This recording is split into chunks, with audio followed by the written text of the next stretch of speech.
Please indicate what item you want to talk about. Of the two on the agenda, please.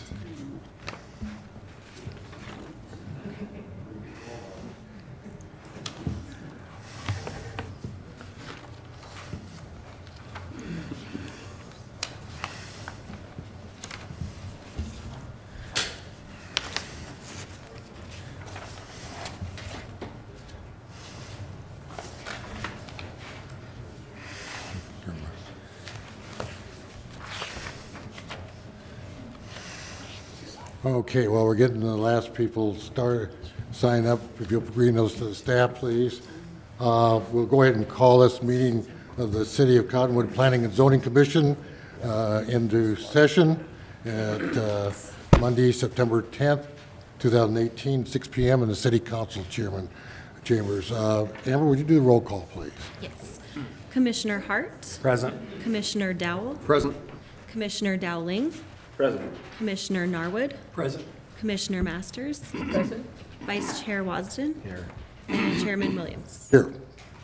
Okay. Next item of business is approval of the minutes of our August 20th, 2018 regular meeting. Do I have any corrections, additions, or deletions to that draft minutes? Anybody? I'll move that we approve the minutes. Okay, I have a motion by Commissioner Dowling. And do I have a second? Mr. Hart seconds it. Thank you. Okay, Amber, will you do a roll call, please, on that? Yes. Commissioner Hart. Aye. Commissioner Dowell. Aye. Commissioner Dowling. Aye. Commissioner Norwood. Aye. Commissioner Masters. Aye. Vice Chairman Wasden. Aye. Chairman Williams. Aye. Thank you. Motion carries unanimously. Okay. The next thing we're going to do is what we call the call of the public. This is a time for the public to comment on any matter that does not appear on our agenda tonight. By statute, state statute, we cannot take any action or discussion on these items as commissioners, but they could be referred for further study and further future consideration. Okay, nice. Anybody want to talk to us to the call of the public? We're all here for the agenda items. Okay, on to the old business. We have none. And then our first item of business tonight is a PCU 18004 and design review 18005 Dairy Queen, requesting a conditional use permit, allow construction of a new drive-through restaurant and adjacent parking lot at 102 South Main Street. Jim, are you? Yep. Thank you, Chairman Williams, members of the Planning Commission. As you said, this is a conditional use permit request and design review for a new Dairy Queen, which is going to be at its present location.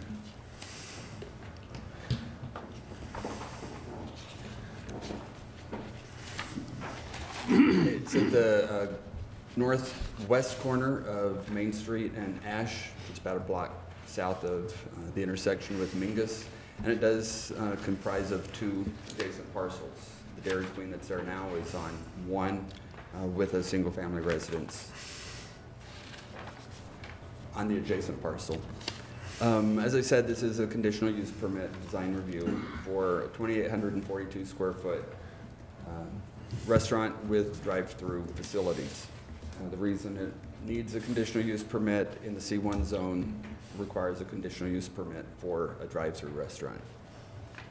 The existing building will be demolished, as will the house on the adjacent property. The adjacent property where the house is where the parking lot will ultimately be. Current zoning on both parcels is zone C1.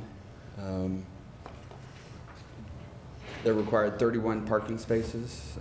The plans that they've submitted, and the applicant will be providing 33 parking spaces, so they are slightly over what the minimum code requirements are. Landscaping proposed does meet the code requirements. There's on the adjacent lot where the parking lot is going to be, there will be sufficient landscaping around the perimeter as well as a low screen wall to offer some screening from the adjacent residential properties. Haven't received any objections to this. Actually did receive a couple of phone calls in support of this. They must like their blizzards. And a couple of phone calls, just neighbors generally inquiring as to what was going on, but no objections. So this is currently Dairy Queen as it is today. And this is the site plan. So you can see the main structure will be in the same location as it presently is. Right now, where the carport is, with cars backing out onto the street, those will be 4 parallel parking spaces. So it alleviates the situation of having cars backing out onto the street. There's also 4 parallel spaces here, and then the balance over here on the adjacent parcel. This is the landscape plan. So as you can see, what currently exists right now, all of this is asphalt. There would be significantly more landscaping in this area than presently exists. And then along the perimeter of the parking area, and then adjacent to the alley, there is landscaping being provided there. So there's no access directly from the parking lot to the alley, vehicular access. The sidewalk would generally go from the parking lot across the alley to where the main structure would be. These are the new proposed elevations. Right down here in front are all the color samples and material and paint samples that they'll be using. This is the existing single-family house that would be demolished to make room for the parking lot. The same house, just a different angle. And just some scenes of adjacent properties. This one is across the street on Main Street. Those 3 are.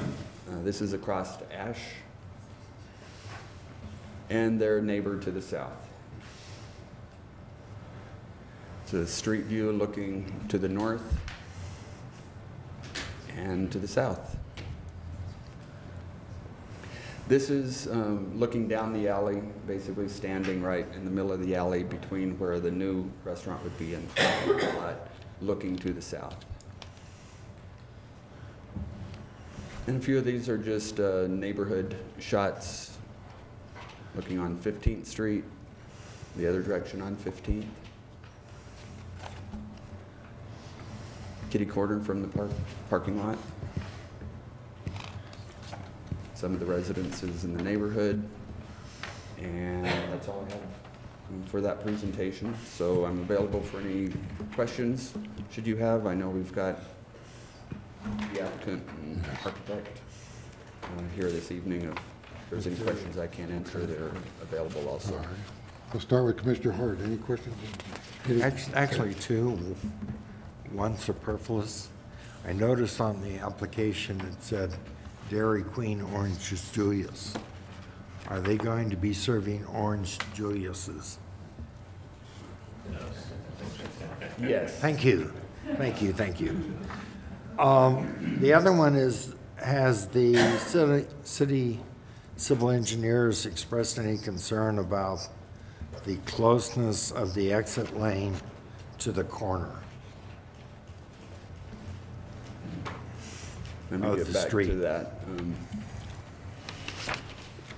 where the people are coming out of after they picked up their, So are Yes. you talking like this? no, on the main. Oh, okay, I'm sorry. Coming out, Yes, out correct. to here. Yes. Presently, that is, the existing location where the drive-through comes out. They will be, improving the curb gutter sidewalk to meet city standard. But are you saying the proximity of this driveway to the intersection? To the intersection. We are in luck tonight. The city engineer is here if we want a I thought technical there answer was- to that. Isn't it required? There's a 150-foot Yes, distance. and that doesn't look like 150 feet. It's an existing parcel and an existing business in operation. And it's an existing apron. Right. Okay. I think in light of what's there now and what the end result after construction would be, it's going to be a much more improved ability to know where to go. For right now, you can just sort of drive anywhere.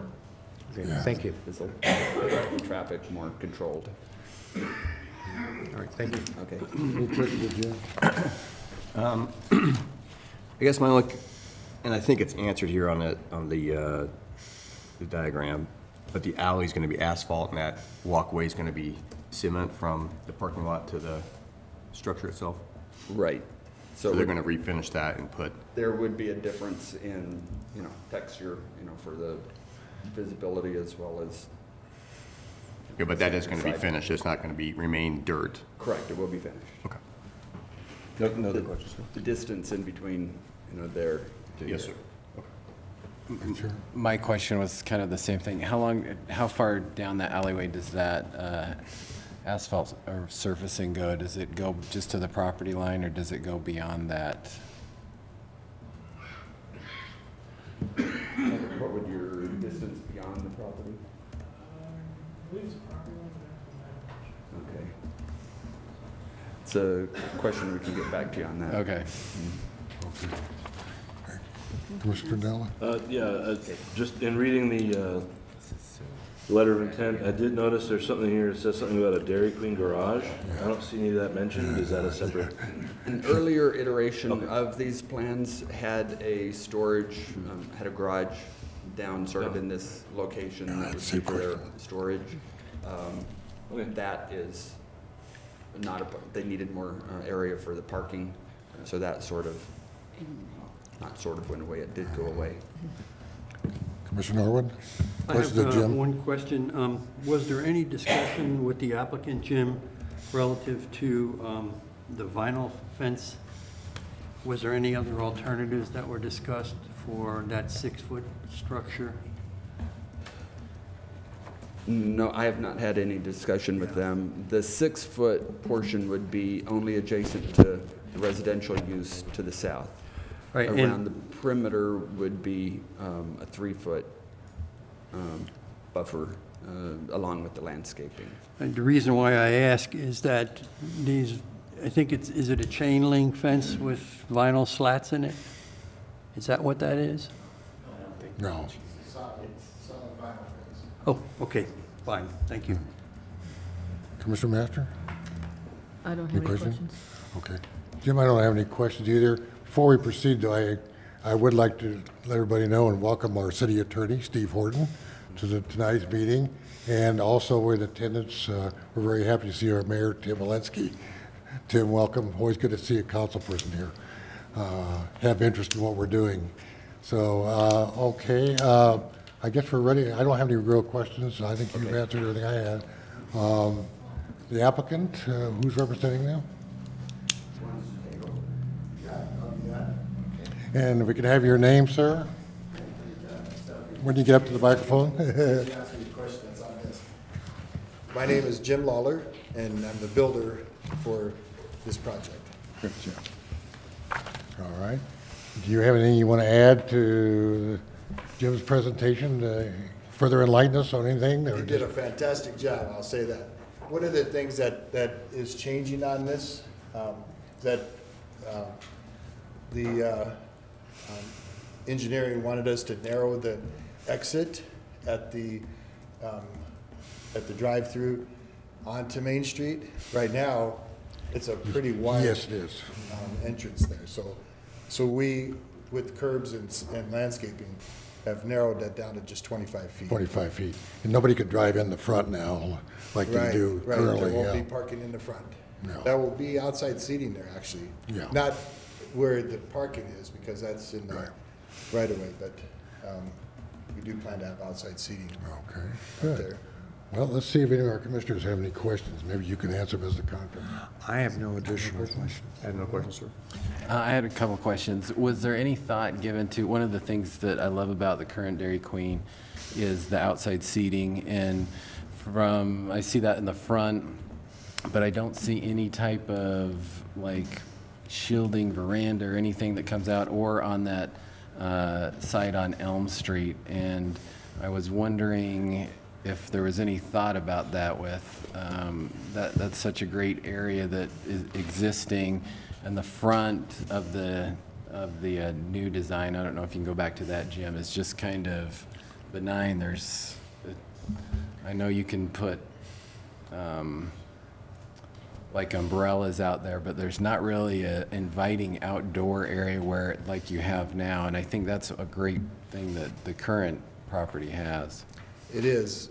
As all of you know, I'm sure, national brands have national design, and so this is actually a design from International Dairy Queen headquarters. So there's really not a lot of room to adjust that as far as putting like some type of a terrace or anything like that would not be, I don't believe would be acceptable to Dairy Queen. We did put the outside seating in the front, so that would be, this plan doesn't really depict that. Can't really see that. I saw the tables elevations, out but front, yeah. You can see it from there.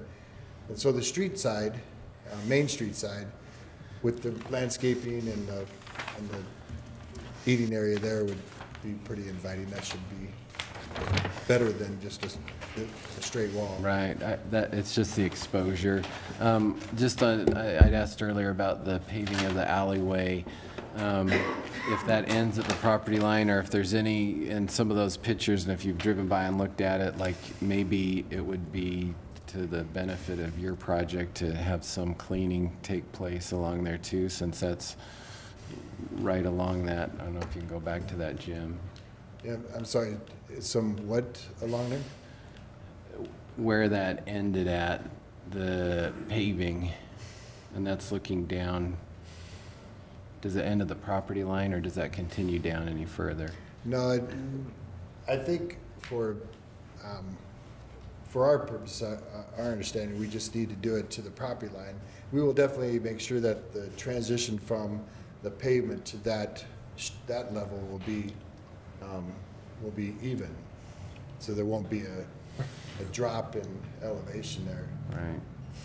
But no, our plan is to just end the asphalt at the property line. And then I have one other question that I've got two constituents that are very concerned about how long it's going to be closed. They're my kids. My wife too. When they heard They're that, the same way. I take them there all the time. We're going to make it as minimal as possible, but we'll start with the single-family residence and removing that, but it'll all happen at the same time, and relatively the same time. So, and the owner, of course, wants me to get it done as Right. fast as I can get it done as well. So, it will be on a fast track, guaranteed. thank you. Okay. Commissioner Dowling, the applicant? Yeah, I do have, I don't want to, it's probably already been belabored all day long, but where we have this parallel parking along the front there, I know that we're trying to keep from having interference with the street. Was there ever a consideration of doing angled parking rather than parallel?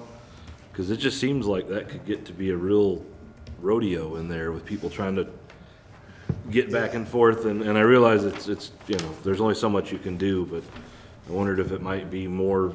I don't want to reinvent the wheel at this point, but it just looked disconcerting to me, and that's what I do is parking lots. So it seemed a little odd. I know you're very familiar with that. Well, honestly, we wanted to keep the canopy or something like that, some covered parking there, but we weren't able to do that because we can't back out into the street. So angled parking, we thought would probably be the same situation.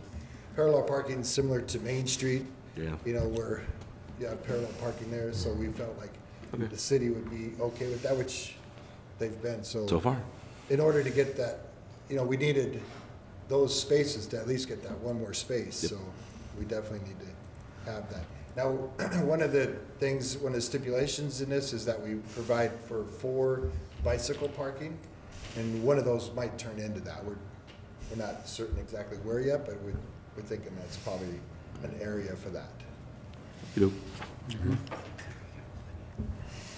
And I guess it's not really a question, but I would just, I'll go ahead and make a statement real quick that when I was on city council, one of the things I heard a lot about from business owners in that, what I would call Midtown Cottonwood, kind of Old Town, and you got the big box stores at the other end. There was always a lot of simmering about improvements happening on one end or the other, and Midtown was somewhat left out. So I am kind of glad to see that they're going to go ahead and renovate the existing space as it is, instead of just looking for another location and leaving an open building. So Yeah, that is good. that was a hope. That's a good point there, Jesse. Commissioner Norton? Yes,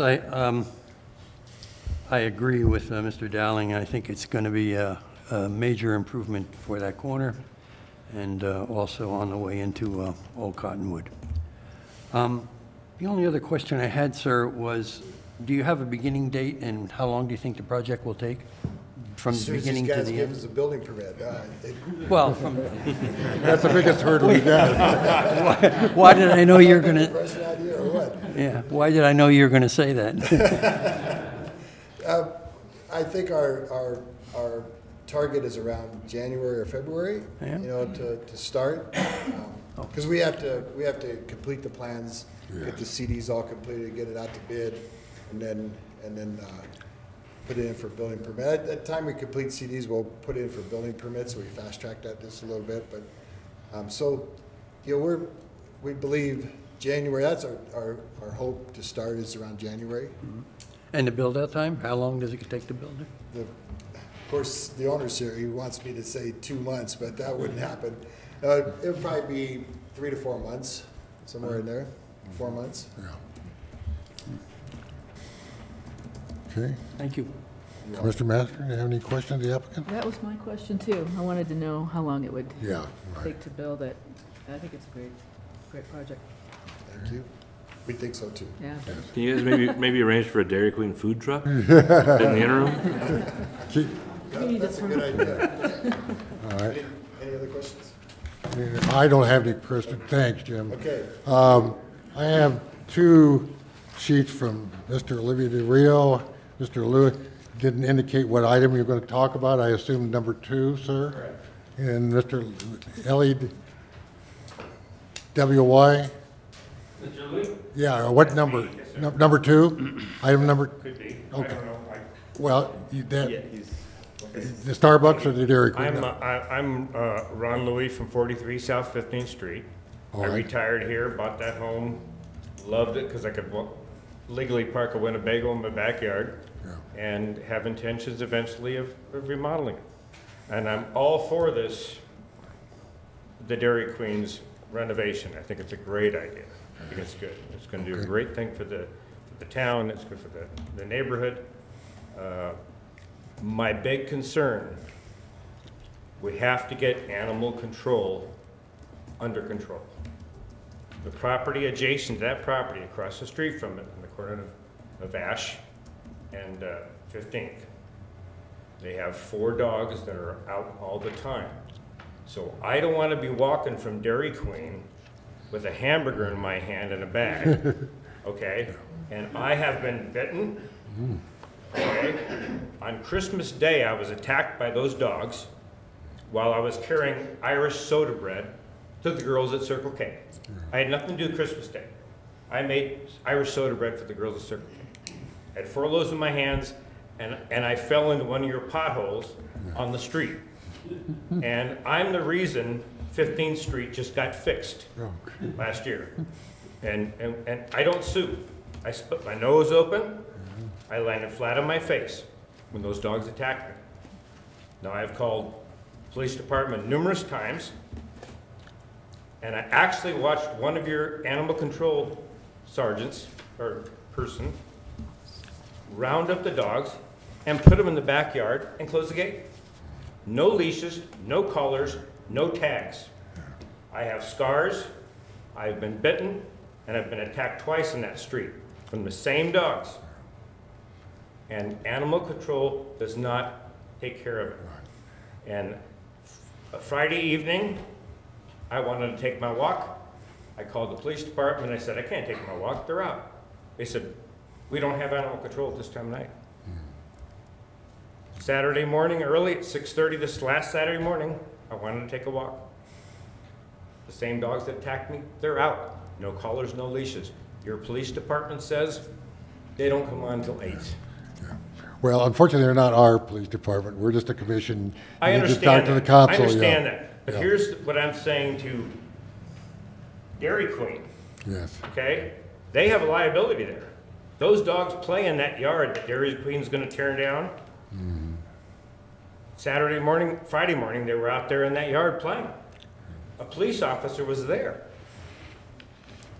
Nothing was done, okay? And that's the only reason I'm here. I love progress. I want to see them do this. I think it's going to be a great thing. thank you, sir. And I want to clean up my street. I moved there, and I thought, okay, it's a project for me. Let's clean it up. It'd be great. Right. But my concern is, for Dairy Queen, Yeah. there's a liability. Right. If the city allows these dogs to run wild, and they don't respond, then what's gonna happen with some nice little lady and her husband are walking with their burgers to their car, and a couple of dogs jump on them? And I thank you for your time. You're welcome, sir. Thank you. Okay. I don't have any other slips. Anybody else want to talk on this item? If not, I'm going to close the floor to the public. And Mr. Hart, your comments on, we're going to have two different votes on here. We'll have the PCU and then the design review.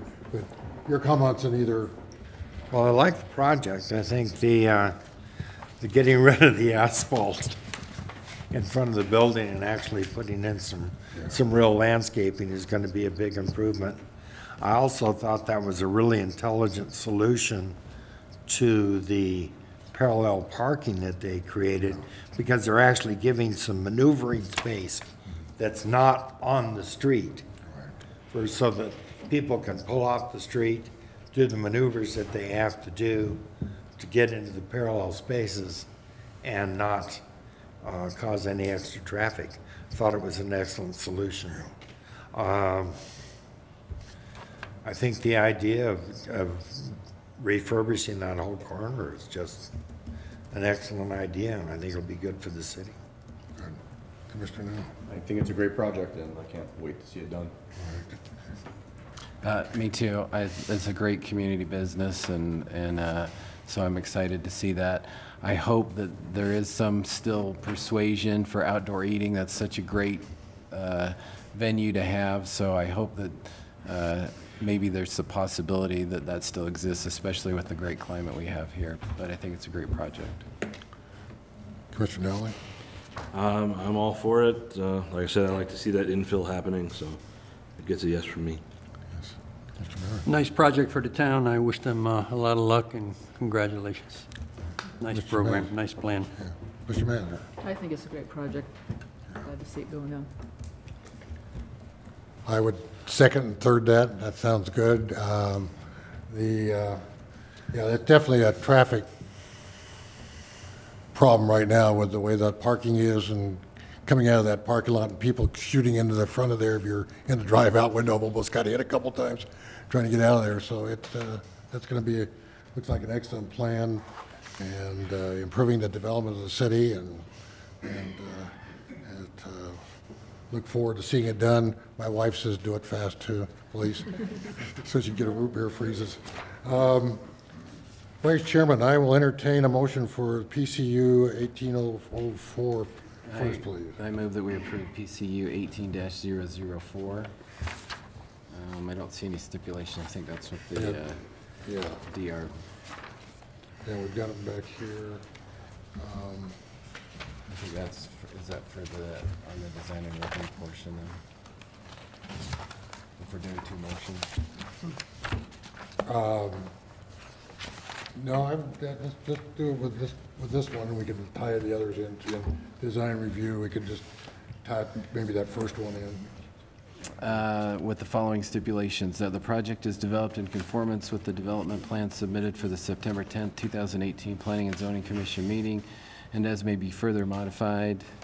2, that the project conforms to the Code Review Board comments dated June 27, 2017. 3, a certificate of zoning compliance documenting the completion of conditions shall be issued prior to the issuance of a certificate of occupancy. 4, a right-of-way permit be obtained from the Public Works Department prior to any work or landscaping in the right-of-way. 5, identify a minimum of 3 bicycle parking spaces to be located on the parcel with the restaurant. These spaces are required to be identified on the construction drawings when submitted. 6, screen wall adjacent to the parking area shall be constructed of a solid material as required by section 406.c.2.i of the zoning code. And 7, building permit shall be applied for within 2 years from the date of approval by the Planning and Zoning Commission, or the conditional use permit shall be subject to revocation procedures. Before we get a second, Baron, I have a question. The code review, that was 2018. Do we need a correction on that? It says 17, but didn't they mean 18? It was 17. Was it clear a year ago? Yes. Oh, okay, very fine. I stand corrected. Do I have a second for that? I'll second it.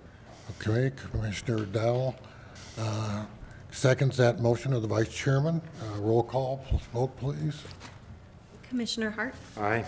Commissioner Dowell, Aye. Commissioner Dowling, Aye. Commissioner Norwood, Aye. Commissioner Masters, Aye. Vice Chairman Wasden, Aye. Chairman Williams. Aye. Motion carries. Now we're entertaining a motion for the design review 18005. I motion we approve DR 18-005. And this is stay with the same stipulations. Yeah. You want me to reread those stipulations, or? No. I don't think we're going to need to have them reread. Okay, do I have a second to that motion, please? I'll second it. Mr. Hart seconds the Vice Chairman's motion. Roll call, please. Commissioner Hart, Aye. Commissioner Dowell, Aye. Commissioner Dowling, Aye. Commissioner Norwood, Aye. Commissioner Masters, Aye. Vice Chair Wasden, Aye. Chair Williams. Aye. Motion carries unanimously. Okay, congratulations, good luck, and we'll look forward to it. Okay, our next item on the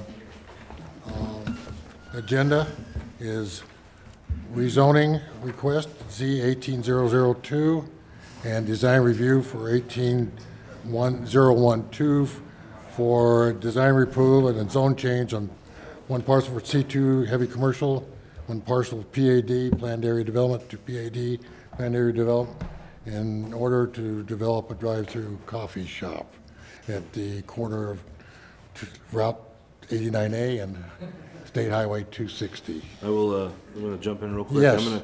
I have to declare a conflict on this, as my employer was involved in generating the traffic report and analysis. So I'm going to step down off the dime. Commissioner Dowling recuses himself from this.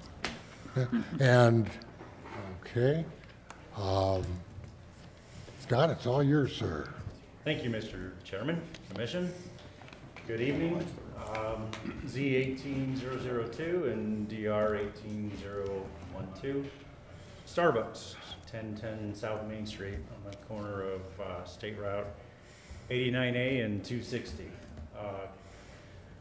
Right now it's two different parcels. This parcel here that's right on the corner is C2, heavy commercial. The one below it right here is PAD, planned area development. The applicant is requesting to rezone both to PAD in order to combine the parcels and move forward with development. That's essentially a drawing of what it would look like, basically taking this yellow line out, and there's your new parcel when they're combined. It's be approximately 0.82 acres after they're combined. They're looking to construct a 2,200 square foot Starbucks drive-through coffee shop.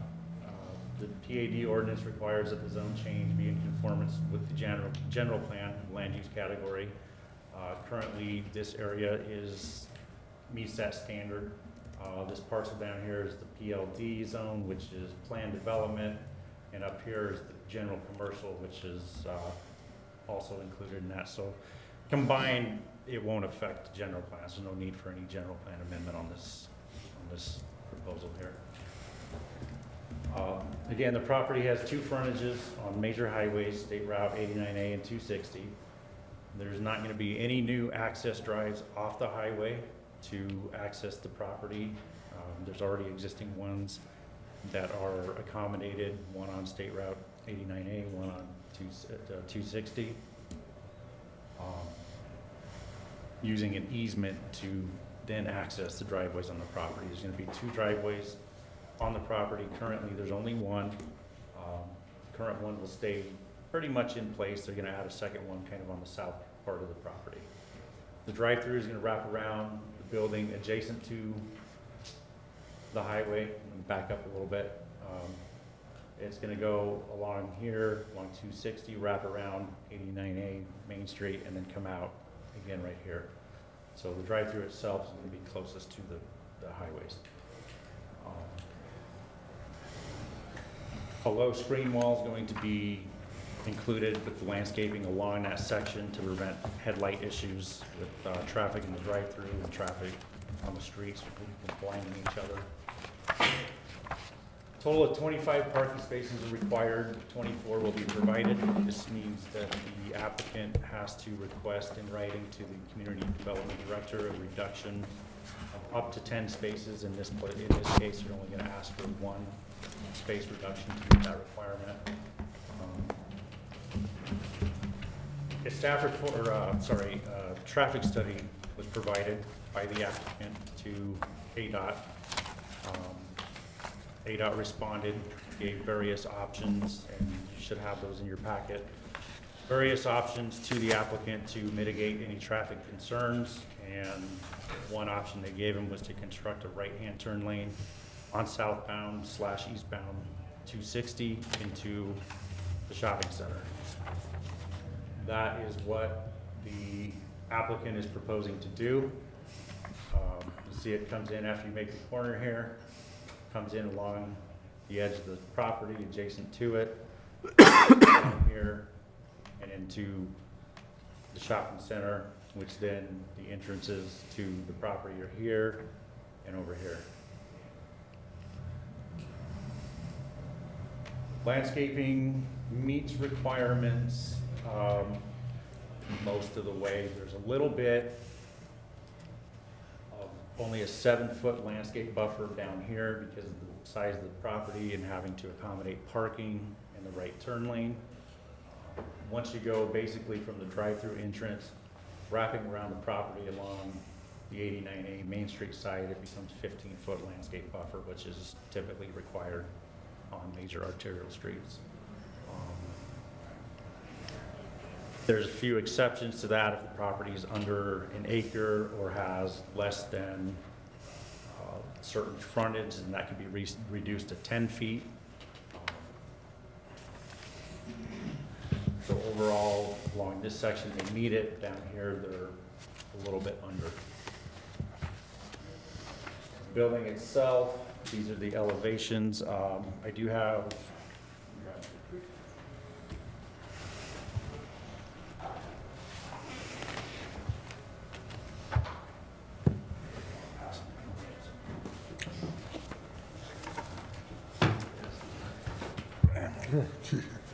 there's the brick samples and color samples that the applicant has provided for what the building's going to look like.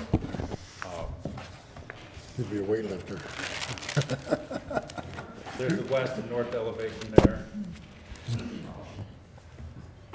That's a street view rendering of what the facility would look like from State Route 260. That's what it would look like from 89A Main Street. Those are actual on-the-street renderings of it. These are more generic renderings of the overall concept of the property. There's another one there. And then another one there. That's the property as it sits today, a vacant building currently. For the parking lot that exists currently. That's one of the existing driveway entrance, is part of it right there, adjacent to Home Depot. This is the other part of it. It's part of the access easement that goes through the property, through the shopping center, allowing access off the highway. That's looking towards the southern part of the property that's really only going to be developed with parking and landscaping. That's part of the access easement. You turn in off of 89A over this way, come around, loops around here, and leads into the property. That's a view of part of the existing parking lot where it sits on the corner. Another view of the building. That's the access off of State Route 260 right now. Nothing's changing on that again, except for an additional right turn lane on 260 into that access drive. There's the actual access drive off of Main Street, 89A. Right in, right out only, nothing will change with that. View of the property looking from the 260 access. That's the adjacent property across the street. Looking down 260. That's kind of catty corner across the highway, adjacent property. That's again across the highway. And that's looking down Main Street. It fits, this project proposal fits with surrounding uses, retail, fast food, gas station type businesses around there. We do have representative from the police department. We do have our city engineer here to go over any traffic concerns they may have or answer possibly any questions you may have. The applicant's present as well to answer any specific questions regarding that you may have. Scott, is there an ADOT representative here today? ADOT was unable to attend. Okay. We requested numerous times and they weren't able to. Our city engineer is here, though? The city engineer is here, yes. That's all I have on my presentation, and I can answer any questions you have. Okay, Mr. Hart, any? I've got a few sort of like detailed questions.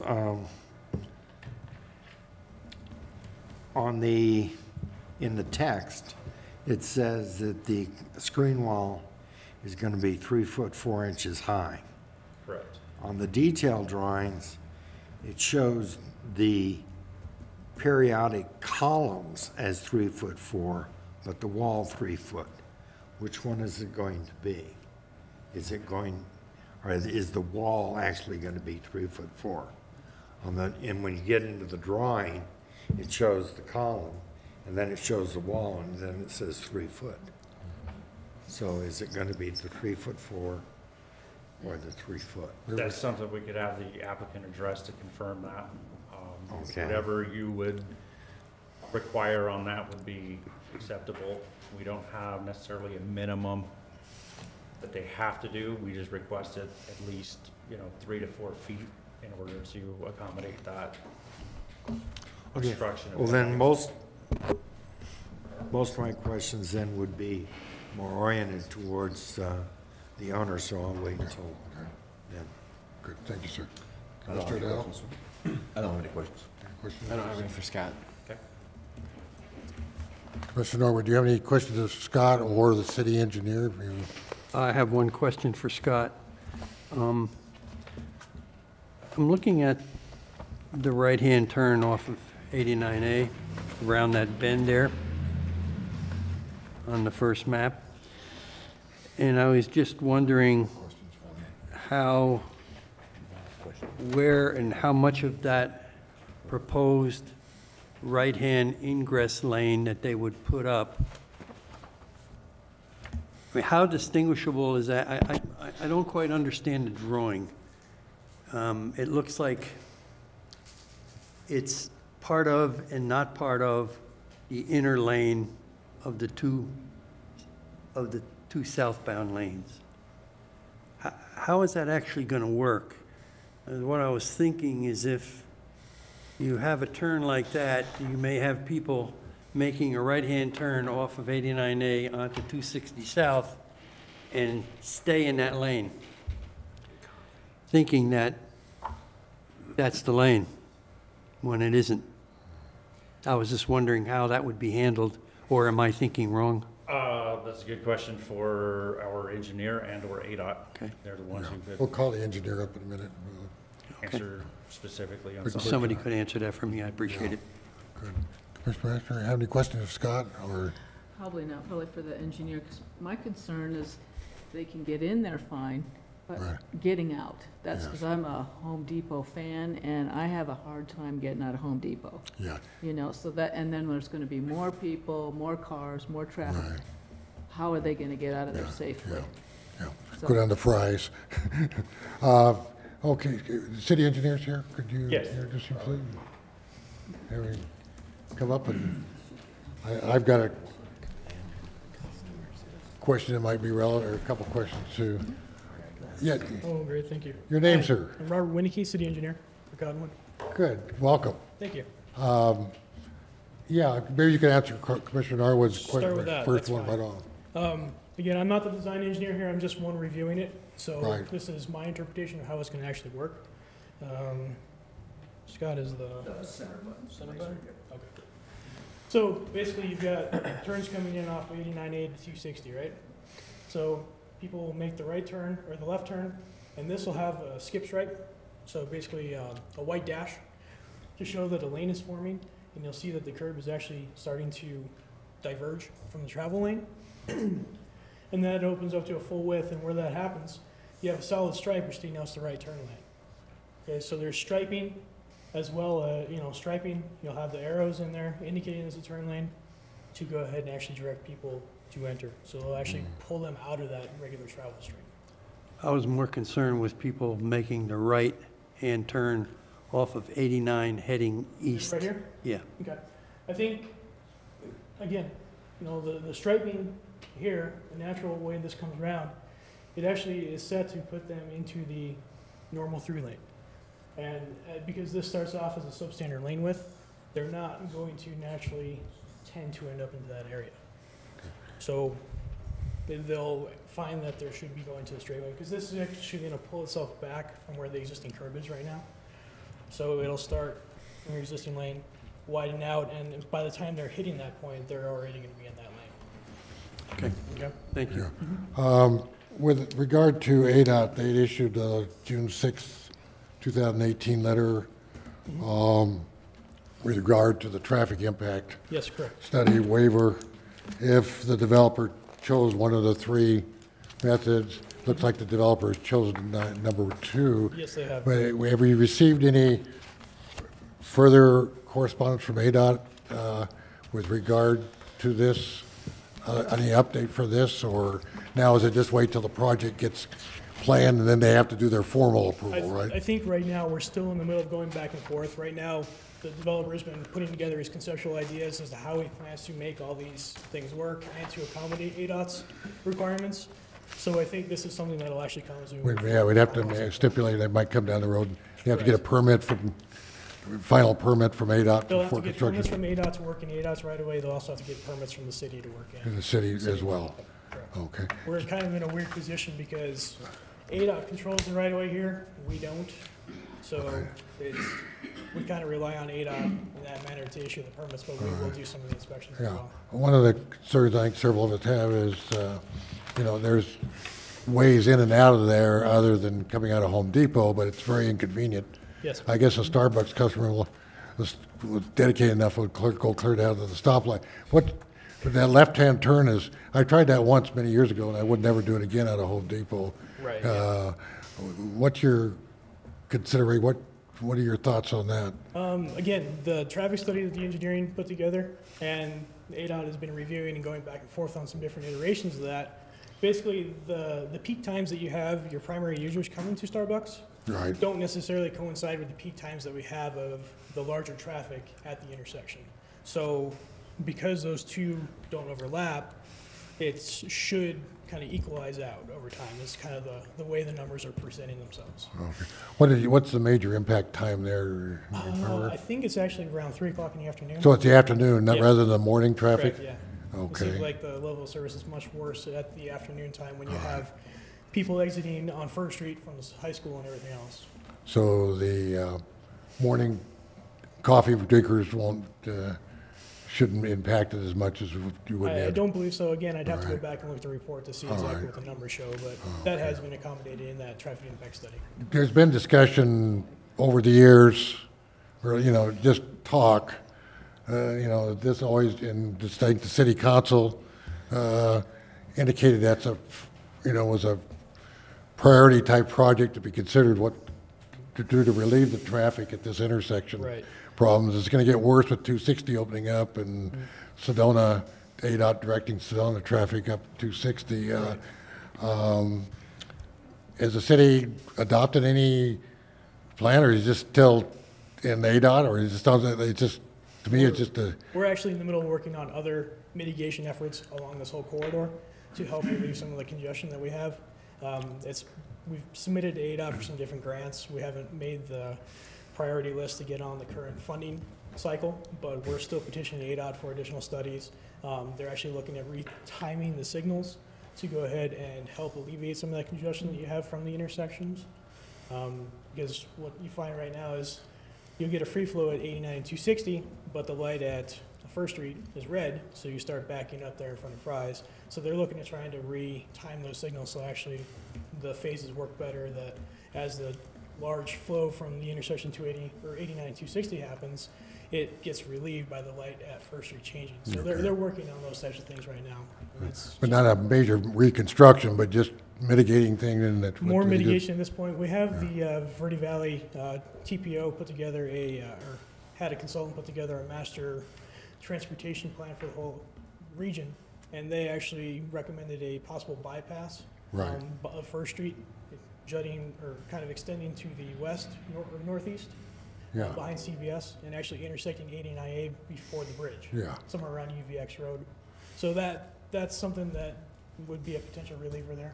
And Yeah. of course, there were some talks in the past of a bypass of Cottonwood further to the south that would intersect, I think, Tissaw Road and go up to 89A there. Yeah. Probably not the best thing for Okay. Cottonwood, honestly.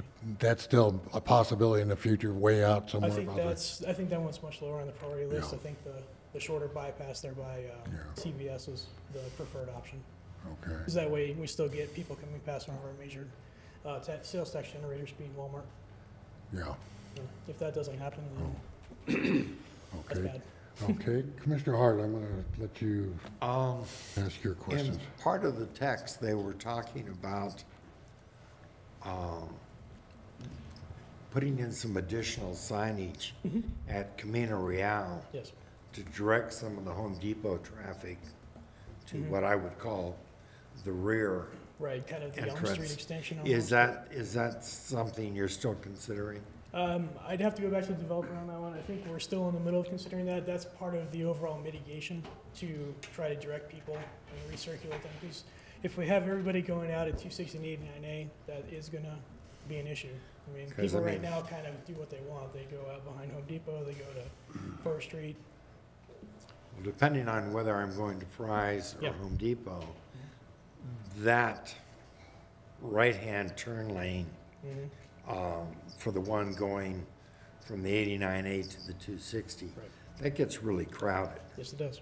And also, a lot of people, I think, are confused that the second lane to the left is actually a right turn Yes. It's a through and a onto the right turn, correct, 260. yes. It's not very well marked. I would agree.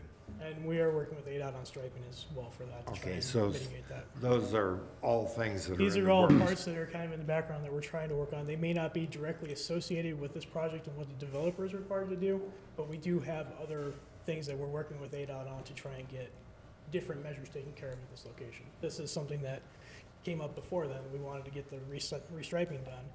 They have pavement preservation funds, and right now they're not being expended inside the city limits. They're being expended between the bridge there at E9A up to West Sedona.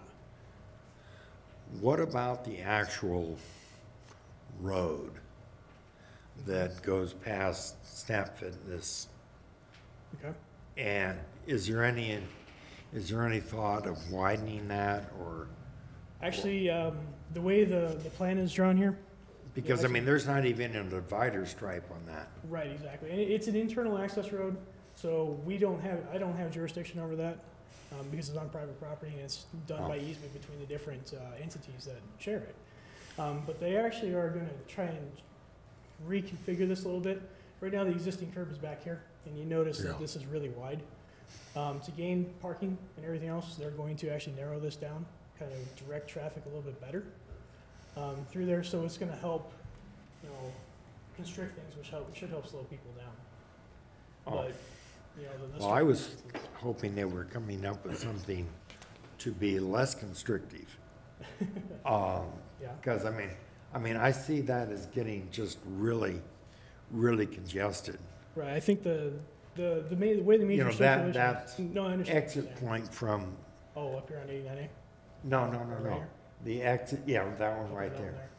I think the general circulation overall is kind of thought of is through here, of course, for the, the drive-through.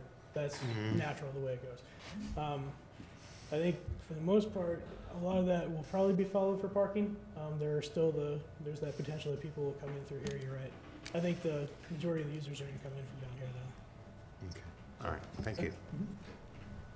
Mr. Dell. You pretty much answered my questions on the traffic plan that I was reading over from ADOT. Okay. Reference FUR and the bypass there, because obviously that would alleviate quite a bit of traffic coming through the Right, intersection. exactly. I guess, and I know that it's a projection, but has there been any talk about how close that projection would become the reality, like 5, 10, 15? Do we know where we're at with that? I don't recall off the top of my head what the numbers are. I think the traffic impact study, which has 2016 data Yeah. from ADOT, shows about 21,000 vehicles per day at the intersection. I'd have to go back to look. I don't recall off the top of my head what that is. I think it was a 25-year projection now. I believe that's what it was. And my second concern would be people making a left-hand turn out of that parking lot onto 260. Would you consider, Down here by Home Depot. yeah, Yeah. is there a consideration to make that a right-hand turn only? That get is out? one thing that ADOT has pointed out in their report. We would support that. I think the big issue you're going to run into is that driveway itself is actually on Home Depot's property, and they have control over that. So we're going to have a difficult time potentially trying to get them to acquiesce to that request. Because I think that would speed up the traffic within there. If you can only make a right-hand turn, that limits your options, and obviously traffic continues to flow Right. when it's open rather than Sure. stocking people up in that driveway. So But we will at least try to initiate that conversation with Home Depot to see if we can get some sort of, a sense from all the different entities in that area to help improve things. yeah, I agree that it's a problem with making a left-hand turn there. I won't make a left-hand turn there unless it's middle of the night. Midnight or later, yeah.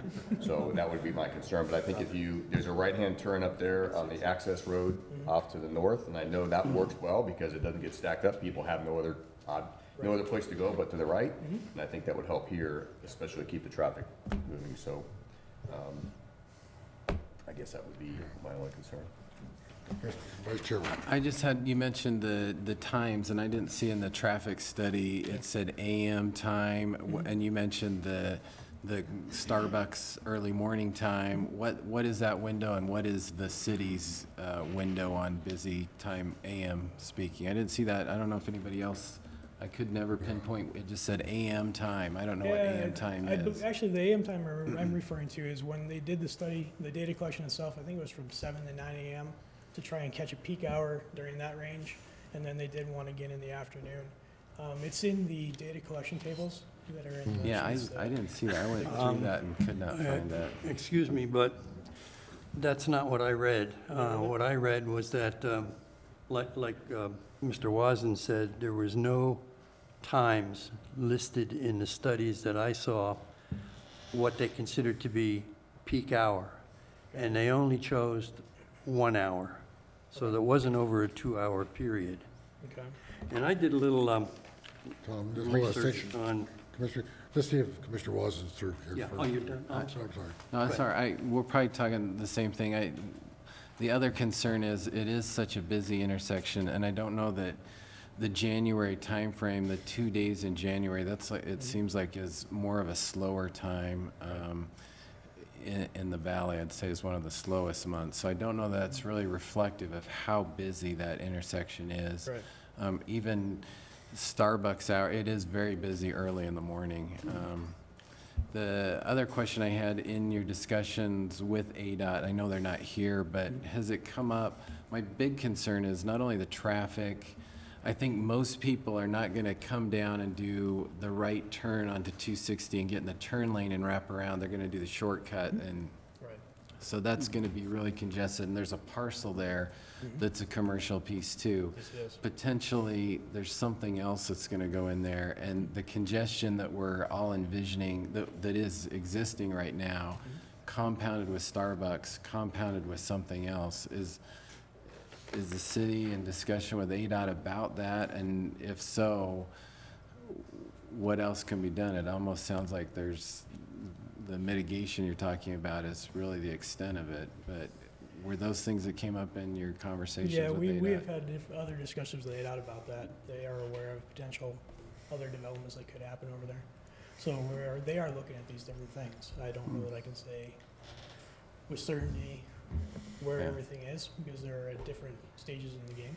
Yeah, it's great visibility, but this alone with something else potentially makes that even a bigger issue, I think, for traffic. Right. I cede my remaining time to Yes, sir. Thank you. Commissioner Hart. I just wanted to mention two things at this point, but I have a lot of notes and I'll have a lot of questions for the applicant later on. I did a little bit of research and tried to determine what a cup of coffee meant Okay. to someone generating traffic. Mhm. And what I found, and this data is pretty well consistent with different websites that provide data. And this didn't come out in the traffic study, but 65% of all coffee is consumed during breakfast in this country. Okay? And that 30% of the coffee is consumed between meals. And I wouldn't have predicted this, but 5% is consumed with other meals, and that would include dinner. And that the growth rate of coffee users, or the number of cups of coffee in this country, is 20% per year. So whatever traffic a cup of coffee generates today, in another year from now, in 2 years from now, it's going to be 20% compounded again, 20% for the foreseeable future. The second thing I noticed when I started to look at everything, and when we touched on it, almost everybody touched on it here already, this doesn't have to do with going into the site. But when you consider a business like Starbucks, that's a destination for most people. So when you think further and look at that site and look at the directions that the major traffic flows are going to come from to that site, you have to consider how those people are going to get back to the way they came. And this plan that I see here really doesn't address that adequately. Excuse me, adequately. Okay. So what I'm saying is that if you begin to lock up egress from the site, then you're cutting off ways that people can go back from where they came from. Not so much concerned about the people going to somewhere else from where they came from, but going back. And if you think about it, it creates some issues. And what it does, potentially, because there is an easement on that property, okay, an ingress-egress easement, it could direct traffic to the western side of that, the western part of that site, which Home Depot uses as a outlet onto, I think it's Rio, Camino, yeah. Camino Real. Yeah. El Camino Real. Okay, well, And if you think about it further, it could also generate additional traffic up Elm Street. And it wasn't that long ago that we had a project before the board where there were some complaints about traffic, additional traffic being generated on Elm Street, off of Elm Street. But in reality, it could also generate more traffic on 12th Street. Well, For it's people also- coming on 89A. wait, what's your So, question though, Tom? you know, I'm thinking that if all of this hasn't been considered, then there's a lot of questions that have to be answered from traffic flow. Right. I understand what you're saying. I And think the traffic flow data that they presented didn't seem to be very adequate to me. okay. The study was lacking, and it was hard to understand. And I can correct me if I'm wrong, did that study, I couldn't seem to find where there was traffic data that was presented that would show incremental traffic at that intersection as a result of this business. Was there any data presented that way? Because I couldn't find any, and if it was there, it wasn't obvious to me. I'd have to go back and look through the report. I don't recall off the top of my head. Yeah. I'd have to Okay. go back and look at it. Well, these were some of the questions that I had, but it doesn't seem to be able for any of them to be answered. Well, I think the projections were based on the Institute of Traffic Engineering guidelines, which is land use code, I think it was 937. It was tied or referenced in the report, which basically says, this is the type of land that you have, this is what's proposed to go there. Based on size, square footage, or whatever it happens to be, they use calculations to forecast that. And that They don't forecast on demographics. What's that? Does Starbucks did anybody forecast on the demographics, the number of people in town, the age group of the people in town to generate traffic? I don't recall what the IT is all based off of. And that was a question I had for the applicant, but And I think the applicant can we can discuss ask a them little bit of later. that, but okay. All right, I have no more questions at this point. Mr. Master. Well, I don't know if it's a question. I still have the same concerns about the traffic, and I go to Home Depot all the time, so I always have a hard time getting out of there. Sometimes I have to wait particularly much longer than other times, but it's always difficult to get out of there. So I see that as a big concern. And even if it was to be made a right turn only, you still have to turn around and go back to from where you came from. So that's the same kind of issue that I see there. That's it. I think you've answered okay. the questions as far as we can tell at this point. They still have to do some discussion and permitting with ADOT. Right. And we'd have to make, if we were to recommend it one way, or if we recommend it, we'd have to make that a stipulation, of course. Now, and then also, would you be involved, the city still needs to have additional data on this project moving forward for your blessing as well? Yeah, we still have to go through all the permit drawings and everything else as we go forward. Okay, so it's still subject to you. Yep, subject to. Code review and your approvals from various departments. Exactly. I would assume utility department when they do the utilities and everybody else, so same thing. Yep, same thing drainage-wise, we've been working through Yeah, the different drainage, issues there. yeah, that drainage issue right there, that southern exit right there, Yeah, that's right a, in here. yeah, Oak Wash, yeah. yeah. Okay, all right. Very good, thank you, sir. Great, thank you. Okay. Scott, who's representing the applicant tonight? We have Matt Shelley here, the applicant. All right. Also have, If you gentlemen give us your names, please. Yeah, Chairman Williams and Commissioners, my name is Jeff Koski. I'm with Archicon. We're the architects on the project. Okay, And I'm Matt Shelley, the developer. okay, thank you, real fine. So I just want to address this traffic issue a little bit. We have, just so you know, some questions came up as far as working with ADOT. We have submitted plans to ADOT already. They have given us first round comments, kind of courtesy comments on the traffic study on the right-hand turn lane.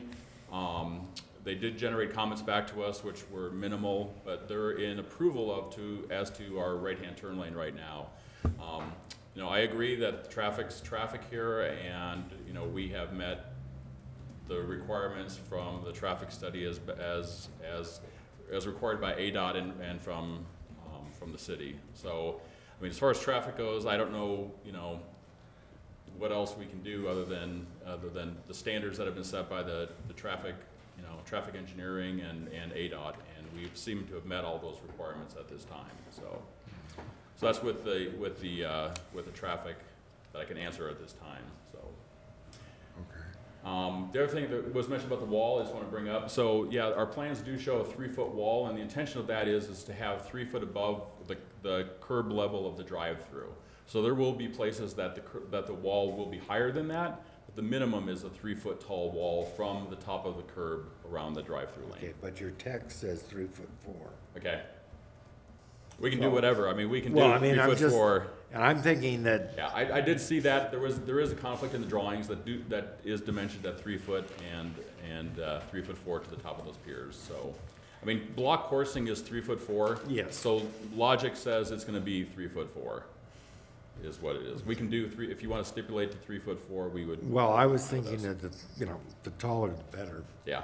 Because it looks like it's sitting down a little bit as your lane goes north, it's actually sitting down, and so the traffic coming on to the 260 from the 89. You're going uphill. You're going. Yeah. You're going up, and yeah. So yeah.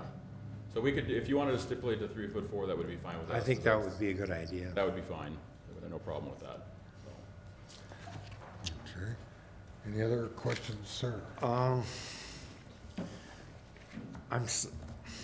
I keep coming to 2 words. Why there?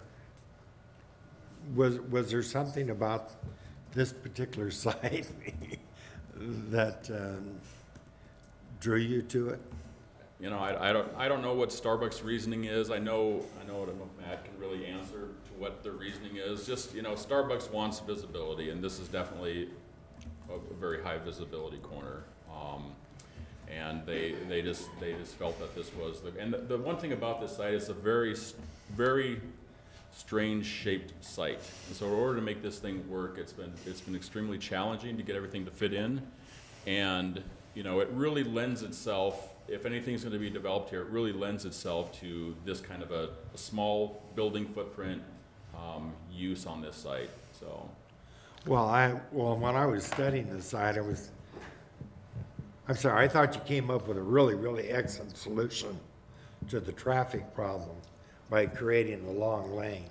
Yeah. I thought that was a really good idea. Yeah, just for stretching things out. Right, and just so you know, Starbucks typically wants a minimum of 6 cars. I mean, 8 cars is their preferred. We have like 14 or 15 cars stacking in here just to help alleviate some of that traffic concern and backing up in the drive-through lane. So. I had some other stuff with like little technical things. The thing with the wall. There was something about a new 6-foot sewer line, and yet all what I see on the drawings is you're just connecting to an existing. Well, there is an existing sewer line that goes through the site right now. We've been asked to put a new 6-inch stub out to that sewer line. So that's really what's going to happen at that point.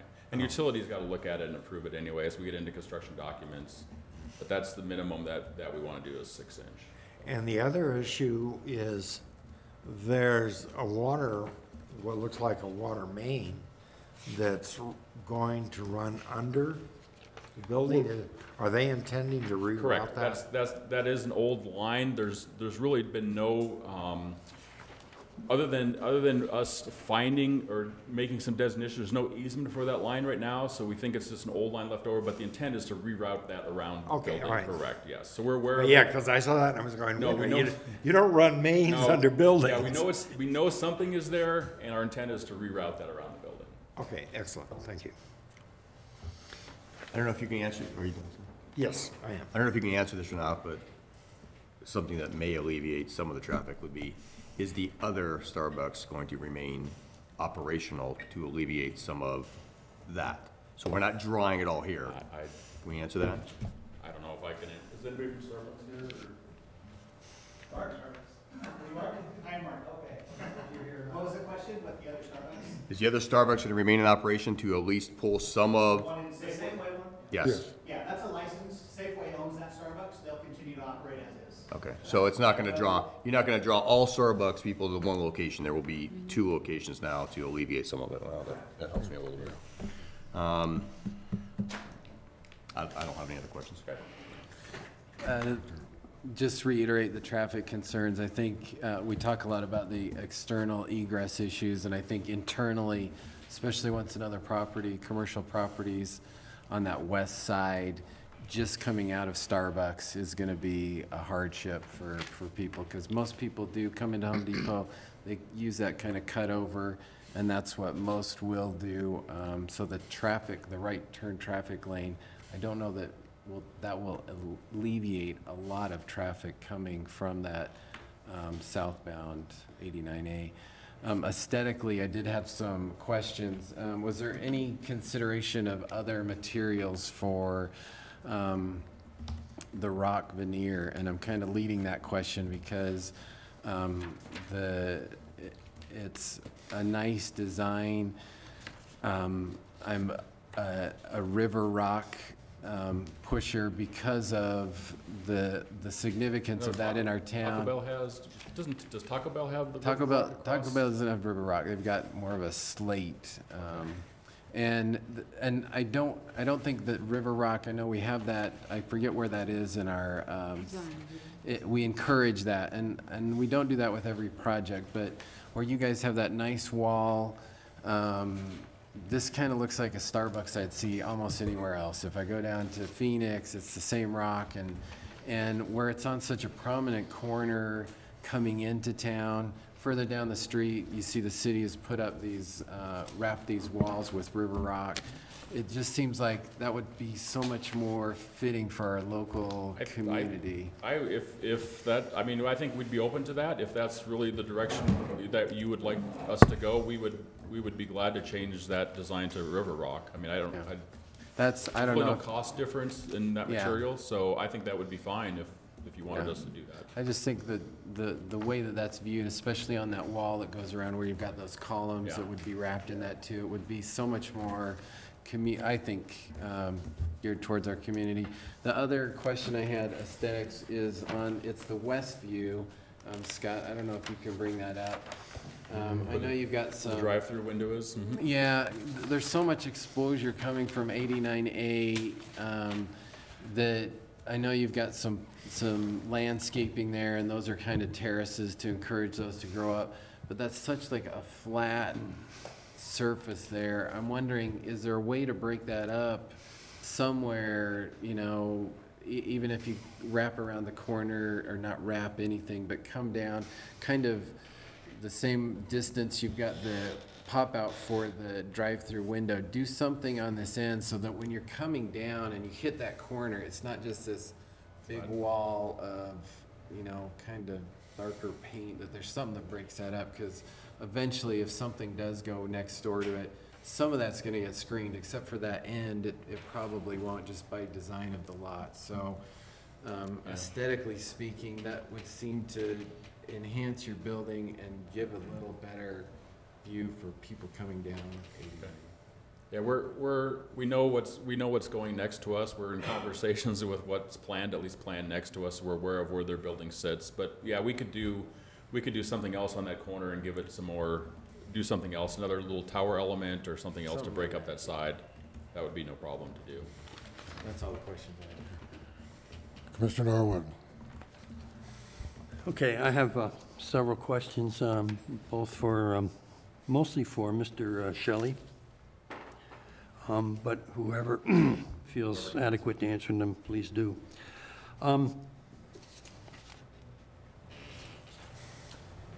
Why did Starbucks choose this site? That was a question that was asked earlier. I'm interested in finding out, relative to that question, was there any other vacant locations in Cottonwood that were considered by Starbucks? There were other sites considered. This was available, as Jeff said earlier. They like the high visibility. You know, this is, we call this, you know, a hard corner, and it sits on, you know, both of the main highways. And so people traveling on both highways can see the building from both of the highways, so it gets more exposure that way. And so Starbucks really likes that. Were any other sites found to be acceptable? At this time, no. I know they did look at other sites, and I don't know, nothing moved ahead with any of their sites, and it may have just been a timing. You know, this became available, and so they said, yeah, we like this the best, and so we've been moving forward with this. Okay. It was brought up earlier also that about a year ago, the City Council of Cottonwood and also one of the state congressmen kind of designated this intersection as a priority intersection relative to needing to be revamped and rethought. And also, state of Arizona, ADOT, more than once had published information stating that they were going to reroute traffic to Sedona through 260 in Cottonwood. In fact, it was discussed earlier, a couple of different options. And the problem that I saw relative to that was that once that reroute happens, that's going to happen sooner than later, because as soon as 260 is done, it's my impression that Sedona is going to fight very hard for traffic relief in the VOC area, which is Village of Oak Creek, and all the way up into Old Town Sedona. So that's going to put a lot more traffic through 260 heading in a northbound way. What wasn't addressed, in my opinion, in the traffic study was what's going to happen when that happens, when you start to have traffic backing up on 260 to the south. And I didn't see that addressed at all in the traffic study. You have any comments on, has any of these things really, it wasn't apparent to me by reading the traffic study that really any of this was really considered one way or the other. It just seemed to be glossed over, and you know, I'm trying to be fair here, but yeah, the traffic study was really done specifically for this use and for what, you know, the current use is on traffic and future and possible future uses, just in future timing, in future years, just for this project. So for them to go out and project all these things, which will probably happen, like you say, it's just beyond the scope of the traffic study, what was done. It's really an ADOT driven issue that really doesn't relate specifically to this project. But so you know, the traffic study was done the best it could for this specific use on this specific site with the traffic for this user. And that's all they could really do at this time. yeah, that's the impression that I got. My next question is, or maybe a comment here, maybe you can address if you think it's worthwhile addressing. But the property directly to the west of your proposed site is vacant. And what do you think is going to be the consequences that would happen to that intersection if that particular piece of property would be developed with a very similar type of business as Starbucks has? Not maybe the same, but a similar high traffic, high impact business, because it's really no different in the western vacant lot than it is in the one you're proposing. What are your thoughts about that?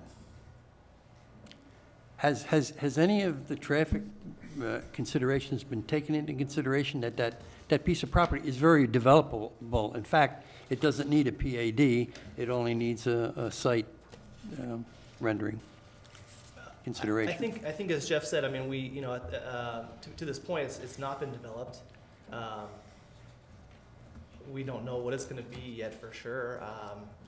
So I guess the answer is, I mean, but I mean, I can see where you're going. I suppose, you know, if we, you know, we assume it's going to be developed into something, then yes, the congestion it becomes compounded. I mean, would you consider it to be double? Some factor. What's that? Would you consider it, if it was similar to your business, it would double everything, wouldn't it? Well, I mean, I don't, unless it's another Starbucks, I can't say that it's going to be doubled. I guess I'm saying, you know, Starbucks tends to be a higher traffic generator than other similar coffee shops, I guess. So I don't know that I can necessarily say it doubled, but definitely increased, I can say. Are you aware of anybody going to be developing that property? Mr. I'm aware someone's developing, someone's purchased the property next door and is working on something. You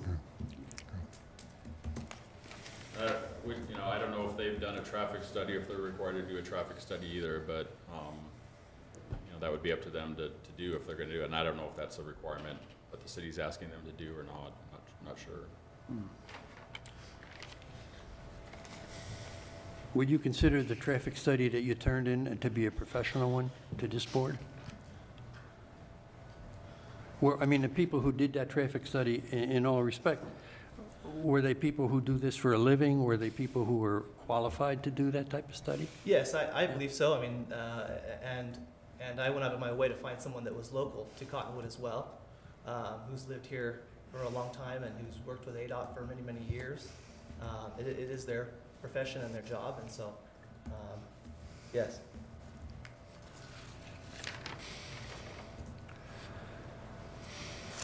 I still would like to hear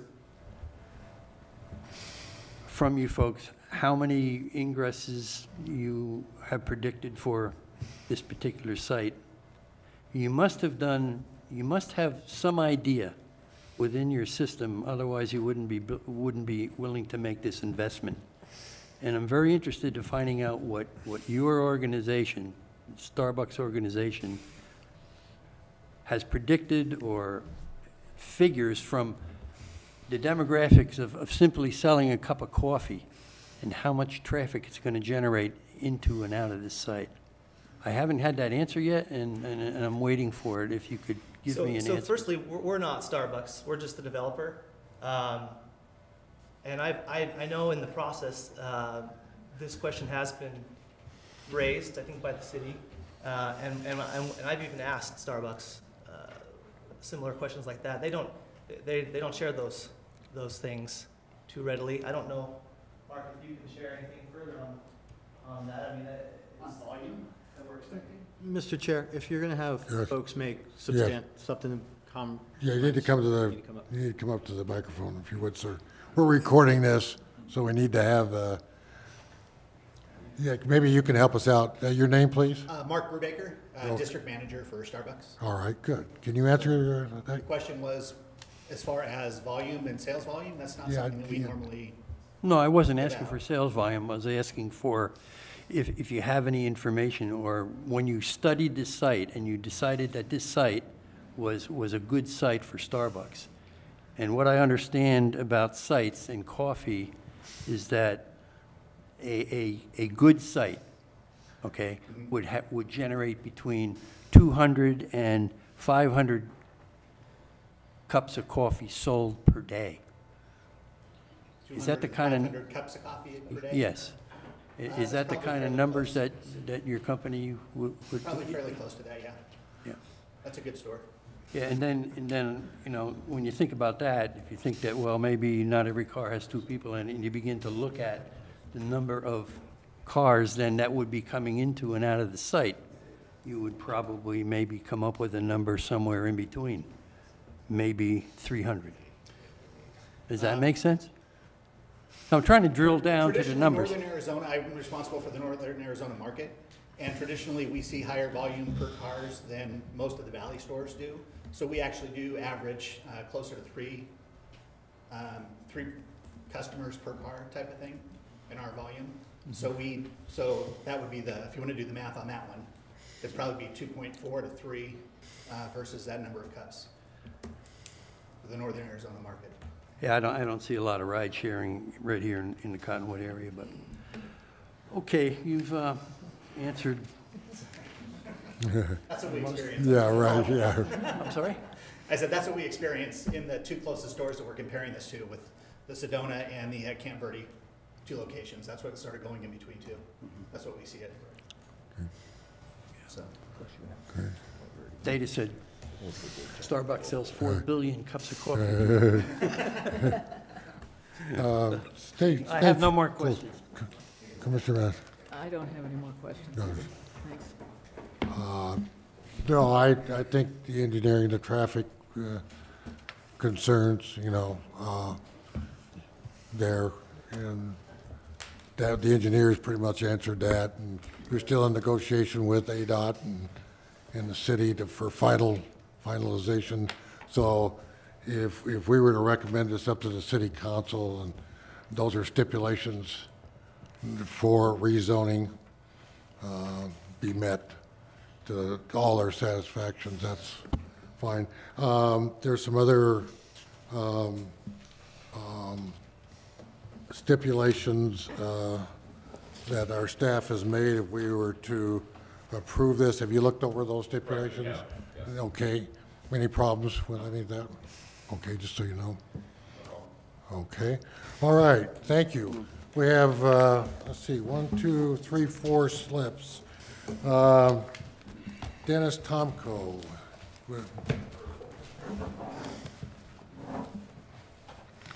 Please state your name at the microphone, please. I can do that. My name is Dennis Tomko. Been a resident in this part of the Verde Valleys for about 30 years. Been an ambassador with the Cottonwood Chamber for 5 years. And there's just 2 points that I would like to address. A great deal of the discussion is about traffic, and I do wonder how much of that is an ADOT issue as opposed to a city issue. And certainly, I commend the commission for concern about traffic and congestion and safety, but I'm wondering how much of that the city can really deal with. Are we going the right direction with that? And that's a question that I don't mean to have answered. The second point I would like to make is that life is changing. I'm going to sound like a chamber person. Life is changing. Cottonwood's an attractive place. A Starbucks right there at the entrance to Cottonwood certainly is a sign that this is a happening, growing, lively town. The building itself, no matter what kind of rock, is very attractive. And right there at the entrance to Cottonwood, I think that would be just a real plus for the city. Old Town is Old Town, stays the way it is, should stay the way it is. But having attractive businesses like Black Bear and Starbucks right there at the entrance, I think speaks well for Cottonwood. So, thank you. Thank you, sir. Okay, and I might say we want to limit our comments to 5 minutes, but it's probably not a problem. Dorothy Sylvia Svelster? Is Dorothy here? She might have left. Okay. Christian Olivia DeVrio. Yes, sir. Please state your name for the record. Sure. Christian Oliva Del Rio. I'm the CEO for the Cottonwood Chamber of Commerce. So I've been taking some notes, and the question came up, why not? I mean, why there? And my response is, why not? I sat in that building for 11 years and have seen the traffic through that intersection. And Monday through Friday, 5 days a week for 11 years, I've been sitting there and I've seen 2 accidents. One of them was a cement truck that was making a right-hand turn at the Black Bear that rolled over. The second one I saw was actually somebody stepping off of the curb at Black Bear into the intersection and got hit by somebody making a right. There's traffic in that intersection. There's no question about it. I think the bigger concern is Fur. The timing of the light at Fur backs traffic into that intersection, and I've seen it every day for 11 years. The timing on that light is bad, and I think that could help quite a bit. A couple other things that we discussed is definitely the traffic issue in ADOT. When the chamber, more than 10 years ago, started researching what we could potentially do with that property or how we could upgrade or move out of that property, we approached the city on a number of occasions, approached ADOT, and we were told multiple times that we weren't even in, that corner was not on the ADOT's 11-year plan. And it's an ADOT right-of-way. It's their responsibility, it's not the city's. I understand that it affects the city, but my question to you is what's the solution? Anybody that goes into that corner is going to have an impact on traffic. We, for 11 years, had an impact on traffic. How many times I've had people come into to our property and not know how to get out. You're right, that's an issue. We're very good at directing them to either the back way through Home Depot or over to First Street, or if they were going to Sedona to make the right. We're kind of limited on the solutions for traffic in that intersection. And ADOT hasn't really given us a whole bunch of good answers. I know this, though. I know that the question that was asked about the vacant lot, they're not required to mitigate any of the traffic. Whoever develops that lot doesn't have to worry about it. We have a developer right here that's willing to at least address it and work with ADOT to try and find a solution. I don't know that it's the best solution, but it's what they've given us. Let me see here.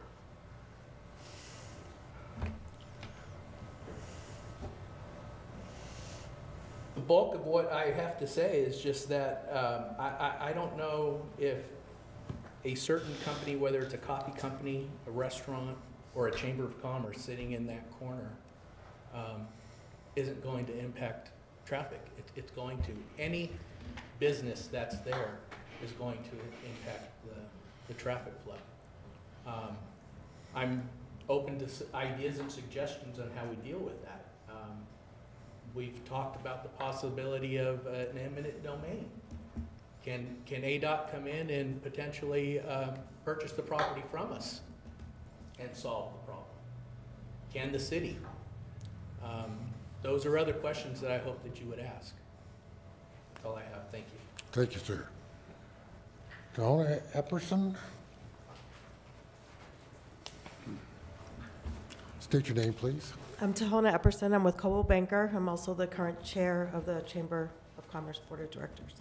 I stand in favor of the Starbucks project.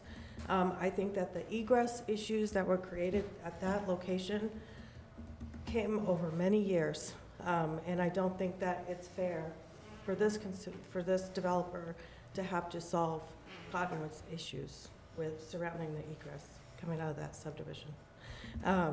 And the parking issue.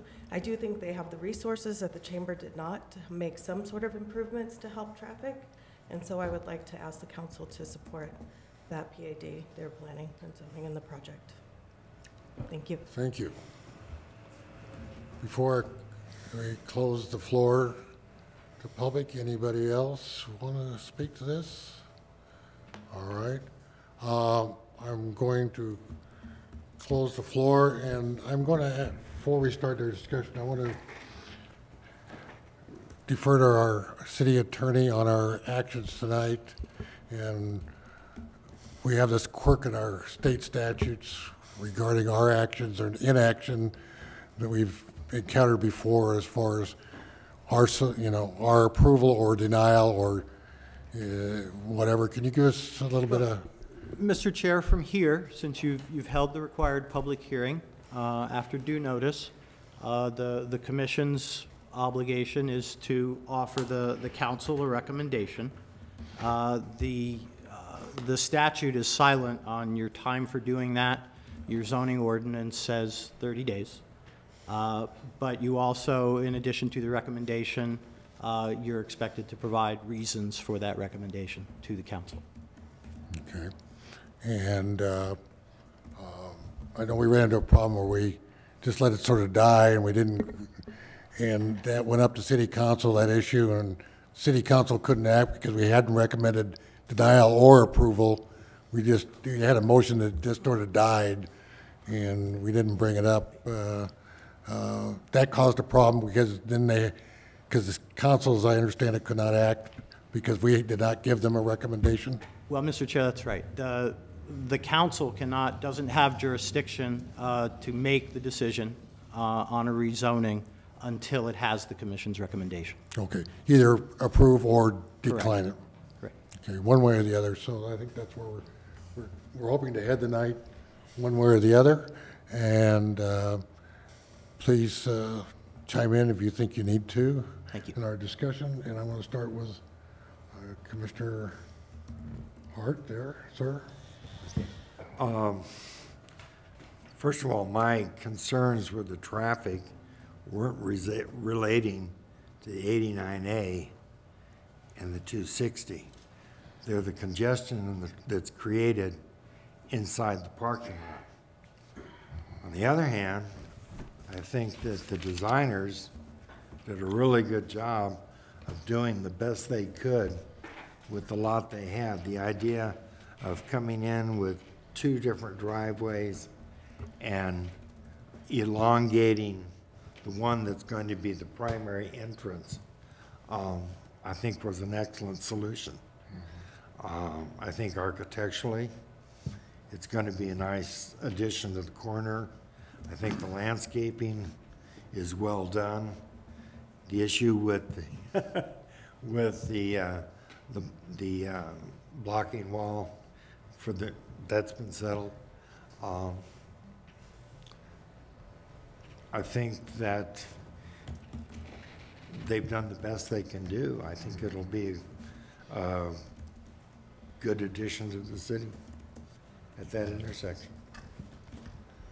Thank you, sir. Commissioner Bell. Well, I'm not gonna lie, I came here to Cottonwood for a reason from Maricopa County, because I hated traffic. I absolutely hated the congestion and I hated traffic. However, with that said, Cottonwood's growing. That corner is an eyesore. It is terrible. And no matter what action we take on this certain project, there's something that's gonna go in there. Something's gonna go in there.